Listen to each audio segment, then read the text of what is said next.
Kuala Langat மோரிப் கடற்கரையில் நடந்த துப்பாக்கிச் சூட்டில் இந்தோனேசியர் ஒருவர் கொல்லப்பட்ட வேளை சக நாட்டவர்கள் 4 பேர் காயமடைந்தனர். வெள்ளிக்கிழமை அதிகாலை 3 மணிக்கு கடல் மார்க்க ரோந்து படையினர் பணியில் ஈடுபட்டிருந்த போது சந்தேகத்திற்குரிய வகையிலிருந்த படகொன்றை கண்டனர்.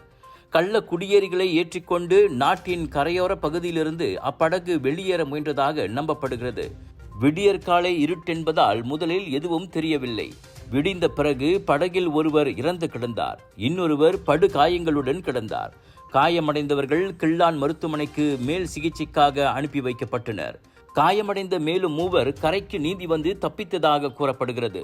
இவ்வேளையில் போலீஸ் நடத்திய விசாரணையில் சிர்டாங் மருத்துவமனையில் நேற்று முன்தினம் அதிகாலை துப்பாக்கிச் சூட்டு காயங்களுக்காக சிகிச்சை பெற வந்தவர்களுக்கும் இந்த மோரிப் துப்பாக்கிச் சூட்டுக்கும் தொடர்பு இருக்கலாம் என நம்பப்படுகிறது.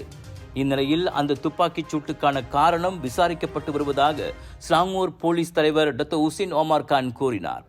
முன்னதாக 3 இந்தோனேசிய ஆடவர்கள் துப்பாக்கிச் சூட்டு காயங்களுடன் சிர்டாங் மருத்துவமனையின் அவசர சிகிச்சை பிரிவுக்கு வந்திருக்கின்றனர்.